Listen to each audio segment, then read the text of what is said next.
जय भीम साथियों, equality and justice Patiala YouTube channel से मैं इंजीनियर हरदीप सिंह चुंबर और साथी नॉलेज ऑफ कॉन्स्टिट्यूशन, संविधान का ज्ञान का एक धारावाहक चला रहे हैं, जिसके हर एक एपिसोड में संविधान के अनुच्छेदों की जानकारी साझी करते हैं।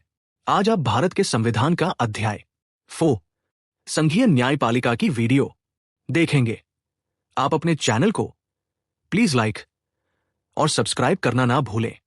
आप संविधान के 5वें अध्याय पर बने वीडियो देख रहे हैं। पिछले अनुच्छेद में सेवानिवृत्त न्यायाधीशों की उच्चतम न्यायालय में उपस्थिति की 58वीं वीडियो बनाकर इसके 128 तक कुल अनुच्छेदों की जानकारी साझा कर चुके हैं। आज हम इस अध्याय के अंतर्गत आज के एपिसोड में सर्वोच्च न्यायालय अभिलेख न्यायालय 59वीं वीडियो बनाकर इसके 129 वे अनुच्छेद की जानकारी साझा करेंगे। ये अनुच्छेद ये उद्धरण बताता है कि सर्वोच्च न्यायालय को एक कोर्ट ऑफ रिकॉर्ड अभिलेख न्यायालय माना जाता है। जय भीम साथियों, आज की वीडियो के बारे में आपको चुंबर साहब ने बता ही दिया है कि आज हम सर्वोच्च न्यायालय अभिलेख न्यायालय पर बात करेंगे। बता दें कि यह उद्धरण बताता है कि सर्वोच्च न्यायालय को एक कोर्ट ऑफ रिकॉर्ड अभिलेख न्यायालय माना जाता है। इसका तात्पर्य है कि न्यायालय के रिकॉर्ड और निर्णय साक्ष्य के रूप में मूल्यवान है और उन्हें संरक्षित किया जाता है। इस क्षमता के कारण सर्वोच्च न्यायालय को वे सभी शक्तियां प्राप्त है जो ऐसे न्यायालय के पास होती है। इन शक्तियों में सबसे महत्वपूर्ण ये है कि न्यायालय के पास स्वयं की अवमानना के लिए दंडित करने की शक्ति शामिल है, जिससे इसकी गरिमा और अधिकार सुनिश्चित होते हैं। चलो आओ पहले सुनते हैं अनुच्छेद में क्या लिखा है, बाद में इस पर विशेष चर्चा सुनेंगे। भारत के संविधान का अध्याय 4 संघीय न्यायपालिका का अनुच्छेद 129 उच्चतम न्यायालय का अभिलेख न्यायालय होना उच्चतम न्यायालय अभिलेख न्यायालय होगा और उसे ऐसे न्यायालय की सभी शक्तियां होंगी जिनमें स्वयं की अवमानना के लिए दंड देने की शक्ति भी सम्मिलित है। Article 129 supreme court to be a court of record The Supreme Court shall be a court of record and shall have all the powers of such a court including the power to punish for contempt of itself.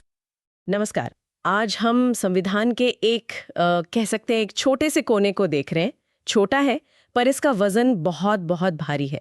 हमारे सामने है भारतीय संविधान का अनुच्छेद 129 जी। ये अनुच्छेद कहता है 129 उच्चतम न्यायालय अभिलेख न्यायालय होगा और उसको अपने अवमान के लिए दंड देने की शक्ति सहित ऐसे न्यायालय की सभी शक्तियां होंगी। बस इतना ही। मतलब एक सीधा साधा सा वाक्य लगता है, पर क्या ये वाकई इतना सीधा है? इफ एक लाइन में कितनी ताकत, कितना इतिहास, कितनी जिम्मेदारी छिपी है। चलिए खोलते हैं इसे। बिल्कुल। और ये महज एक कानूनी टेक्स्ट नहीं है। आप देखें तो ये सुप्रीम कोर्ट की पहचान है, उसकी जो ताकत है, उसकी बुनियाद है। ये इसे समझे बिना मतलब सुप्रीम कोर्ट की पूरी भूमिका समझना ही मुश्किल है। ये उसकी खासियत बताता है। तो फिर शुरू करते हैं पहले हिस्से से। उच्चतम न्यायालय अभिलेख न्यायालय होगा, यानी कोर्ट ऑफ रिकॉर्ड। अब ये जो शब्द है अभिलेख, इसका मतलब तो रिकॉर्ड होता है ना? हाँ। तो क्या ये सिर्फ इतना कह रहा है कि सुप्रीम कोर्ट अपना सारा कामकाज का रिकॉर्ड रखेगा? ये तो मतलब शायद हर अदालत करती होगी। इसमें क्या खास है? हाँ, नहीं, आपका सवाल बिल्कुल सही है। लगता तो यही है कि भाई रिकॉर्ड रखना है। रिकॉर्ड रखना इसका एक हिस्सा है, जरूर है, लेकिन ये जो टर्म है ना अभिलेख न्यायालय, इसका मतलब कहीं ज्यादा गहरा है। इसके आप समझिए मोटे तौर पर 2 मुख्य पहलू हैं। हाँ। पहला, जैसा आपने कहा कि सुप्रीम कोर्ट की सारी कार्रवाई, उसके फैसले, उसकी टिप्पणियां, सब कुछ वो स्थायी रूप से मतलब परमानेंटली और आधिकारिक तौर पर दर्ज किया जाता है। ये सिर्फ फाइलिंग नहीं है, ये एक तरह से इतिहास बनता जाता है, एक पक्का पब्लिक रिकॉर्ड। अच्छा, ठीक है, एक ऑफिशियल परमानेंट मेमोरी। लेकिन आपने कहा 2 पहलू हैं, तो दूसरा क्या है? वो ज्यादा जरूरी है क्या? हाँ, दूसरा पहलू ही असल में इसकी ताकत दिखाता है। वो ये है कि इन रिकॉर्ड्स की क्या कहते हैं, प्रमाणिक वैल्यू, सबूत के तौर पर जो वैल्यू है वो जबरदस्त होती है।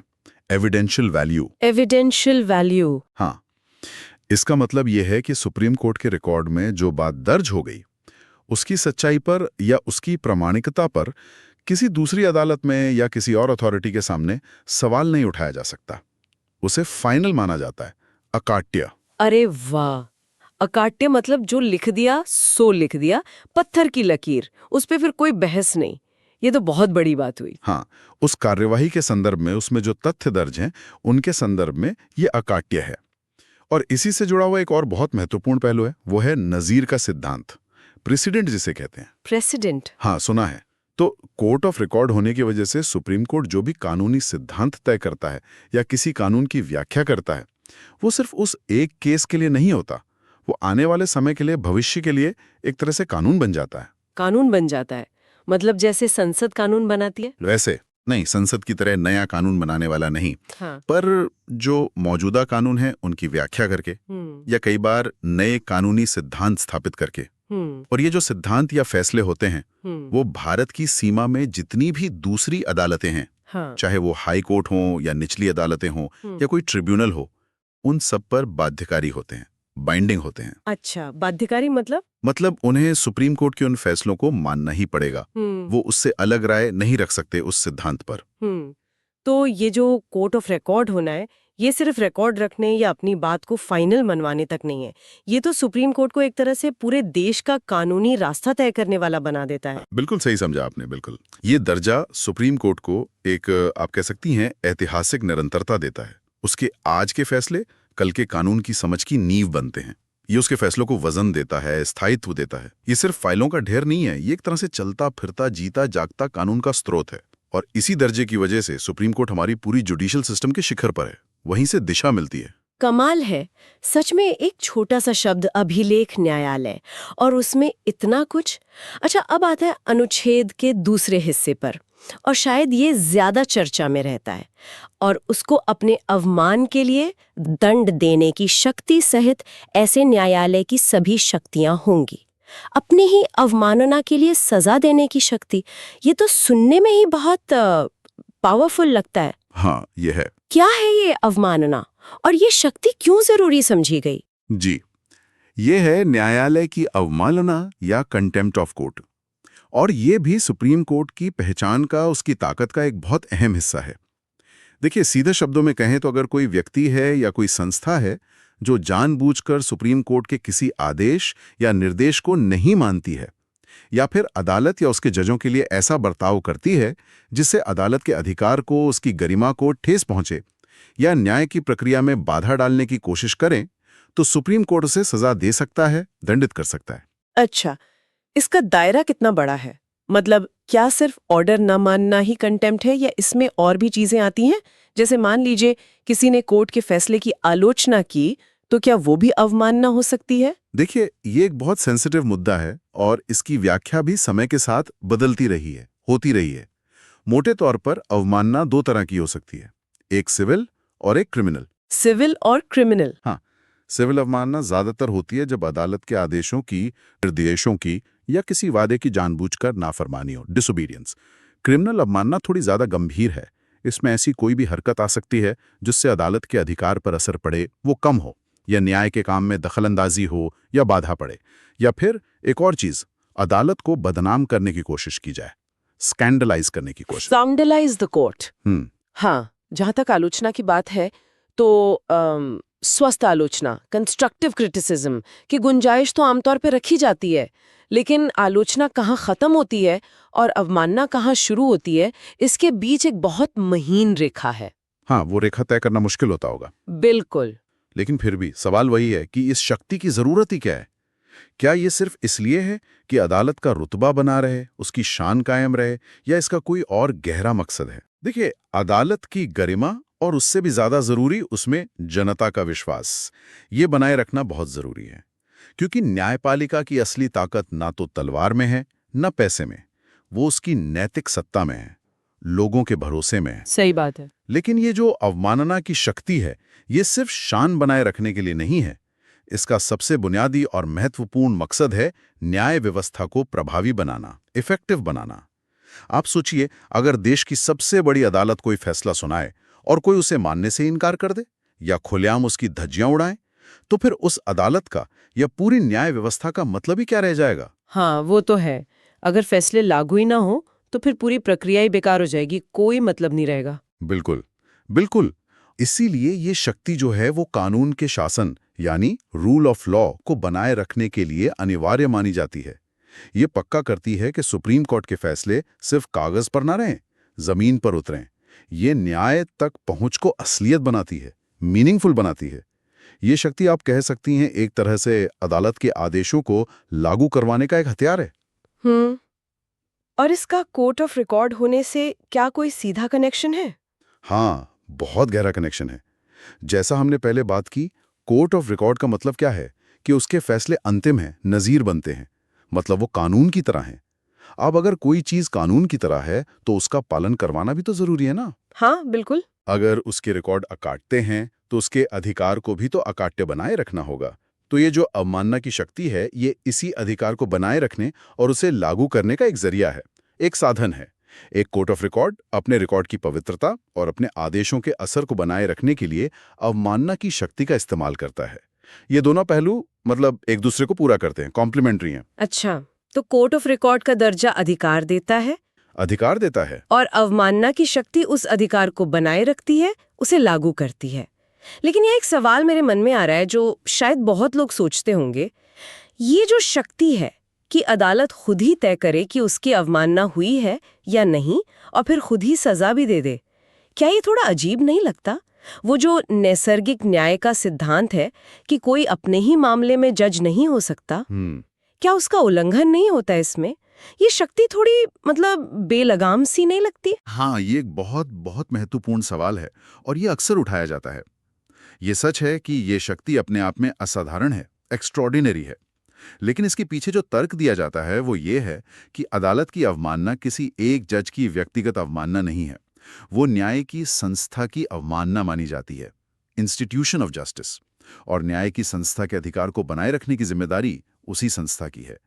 अगर ये शक्ति किसी और को दे दी जाए तो ये माना जाता है कि इससे अदालत का अधिकार शायद कमजोर हो जाएगा। तो संविधान बनाने वालों ने यह समझा कि सुप्रीम कोर्ट जैसी सर्वोच्च संस्था को अपनी गरिमा और अपने आदेशों का पालन सुनिश्चित करने के लिए ये एक अंदरूनी शक्ति, इनहेरेंट पावर देना जरूरी है। तो क्या इसे एक तरह की जरूरी बुराई माना गया? नेसेसिटी? बुराई कहना शायद सही ना हो, पर हाँ, एक असाधारण जरूरत के तौर पर देखा गया। हालांकि ये भी उतना ही सच है और इस पर जोर देना बहुत जरूरी है कि इतनी बड़ी शक्ति अपने साथ उतनी ही बड़ी जिम्मेदारी भी लाती है। अनुच्छेद 129 खुद जिम्मेदारी या सीमाओं की बात नहीं करता, वो तो शक्ति देने पर फोकस करता है। लेकिन यह समझा जाता है और सुप्रीम कोर्ट ने खुद अपने कई फैसलों में ये कहा है कि इस शक्ति का इस्तेमाल बहुत संयम से, सावधानी से और निष्पक्षता से किया जाना चाहिए। इसका मकसद बदला लेना नहीं है या आलोचना को दबाना नहीं है, बल्कि न्याय प्रशासन का जो रास्ता है उसे बिना रुकावट के और निष्पक्ष बनाए रखना है। अगर इस शक्ति का गलत इस्तेमाल होता है तो वो न्यायपालिका में जनता के विश्वास को बहुत गहरी चोट पहुंचा सकता है। ये बात तो है।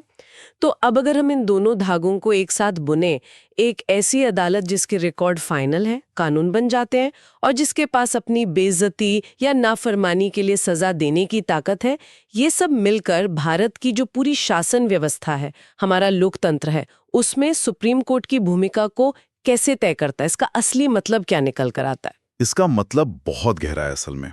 पहली बात तो ये कि ये अनुच्छेद सुप्रीम कोर्ट को एक बहुत मजबूत और स्वतंत्र संस्था बनाता है, इंडिपेंडेंट इंस्टीट्यूशन।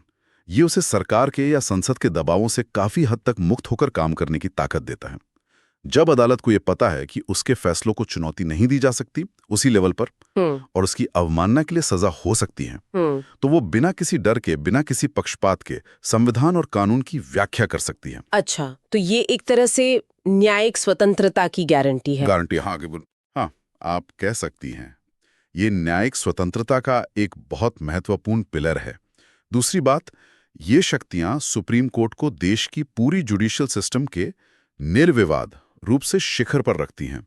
एपेक्स कोर्ट ये पक्का करती हैं कि पूरे देश में कानून की एक जैसी व्याख्या हो और न्याय व्यवस्था एक साथ मिलकर एक तरीके से काम करे। और तीसरी और शायद सबसे जरूरी बात, ये शक्तियां आखिर में जाकर कानून के शासन, रूल ऑफ लॉ को मजबूत करती हैं। ये इस सिद्धांत को बल देती हैं कि कानून सबसे ऊपर है और देश की सबसे बड़ी अदालत के फैसलों का सम्मान और पालन सभी को करना होगा, चाहे वो आम नागरिक हो या खुद सरकार हो। यानी अनुच्छेद 129 सिर्फ सुप्रीम कोर्ट की शक्तियों के बारे में बता नहीं रहा है, ये असल में राज्य के जो दूसरे अंग हैं, विधायिका और कार्यपालिका, उनके साथ सुप्रीम कोर्ट के पावर बैलेंस को भी तय कर रहा है। बिल्कुल। ये उसे सिर्फ एक जुडिशियल बॉडी नहीं, बल्कि एक बहुत शक्तिशाली संवैधानिक इकाई बना रहा है। आपने बिल्कुल सही पकड़ा। ये सिर्फ एक विवरण नहीं है, ये एक घोषणा है। डेक्लेरेशन ये सुप्रीम कोर्ट को संविधान के गार्जियन की भूमिका निभाने के लिए जरूरी हथियार देता है। जैसे कोई मेहराब होती है ना, आर्च, उसमें जो सबसे ऊपर का पत्थर होता है, कीस्टोन, हाँ। वो पूरी संरचना को साधे रखता है। वैसे ही अनुच्छेद 129 से मिली ये शक्तियां हमारे न्याय व्यवस्था के ढांचे को स्थिरता देती हैं, मजबूती देती हैं। लेकिन जैसा हमने पहले भी कहा, इस ताकत के साथ संतुलन साधने की चुनौती वो हमेशा बनी रहती है। सही बात है। ठीक है, तो अगर हम इसे समेटे तो संविधान का ये छोटा सा अनुच्छेद 129 सुप्रीम कोर्ट को दो बहुत अहम पहचान देता है। पहला, कोर्ट ऑफ रिकॉर्ड का दर्जा, मतलब उसके रिकॉर्ड फाइनल है, सबूत है और उसके फैसले पूरे देश के लिए नजीर या कानून है। जी। और दूसरा, अपनी अवमानना के लिए दंडित करने की शक्ति, जो उसके फैसलों का पालन पक्का करती है और न्याय व्यवस्था को असरदार बनाए रखती है। बिल्कुल। और ये दोनों मिलकर सुप्रीम कोर्ट की स्वतंत्रता, उसके अधिकार और हमारी न्याय प्रणाली में उसकी सबसे ऊंची जगह को पक्का करते हैं। एकदम सही कहा आपने। और ये अनुच्छेद हमें ये भी याद दिलाता है कि संविधान के शब्दों में ना अक्सर ऊपर से देखने पर जो मतलब लगता है, उससे कहीं ज्यादा गहराई होती है। ये जो शब्द हैं, कोर्ट ऑफ रिकॉर्ड, अवमानना की शक्ति, ये सिर्फ लीगल जार्गन नहीं है। ये असल में न्यायिक स्वतंत्रता, कानून का शासन, संस्था की ईमानदारी, शक्तियों का बंटवारा और एक असरदार न्याय प्रणाली जैसे उन बड़ी और बुनियादी अवधारणाओं से जुड़े हैं जिनके बिना कोई भी लोकतंत्र ठीक से चल ही नहीं सकता। ये उस भरोसे की नींव है जिस पर पूरी न्याय व्यवस्था टिकी हुई है। वाकई एक वाक्य और इतनी सारी परतें। आज की ये गहरी पड़ताल तो यहीं खत्म होती है, लेकिन हाँ, आपकी सोचने के लिए एक सवाल जरूर है।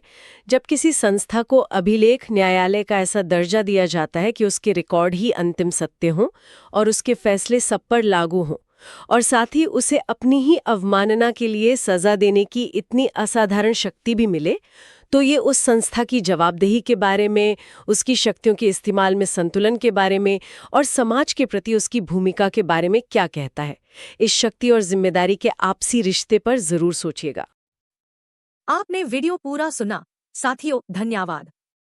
उम्मीद है इससे आपकी जानकारी बढ़ी होगी। इसके आगे के अनुच्छेदों पर अगली वीडियो में बात करेंगे। आप equality and justice Patiala YouTube channel के साथ जुड़े रहें। अगर आपको पसंद आए तो कृपया इसे लाइक, शेयर और कमेंट करें। हम रोजाना नॉलेज ऑफ कॉन्स्टिट्यूशन, संविधान का ज्ञान पर चर्चा करते हैं। अगर चाहते हैं कि आपके भाई, बहन और मित्रों को भी संविधान का ज्ञान हो, तो कृपया इस वीडियो को उनके साथ साझा जरूर करें। आपके पास वीडियो पहुंचती रहे तो आप चैनल को सब्सक्राइब जरूर करें। अब हमें अनुमति दें। जय भीम, जय भारत, जय संविधान। Please take care your own self.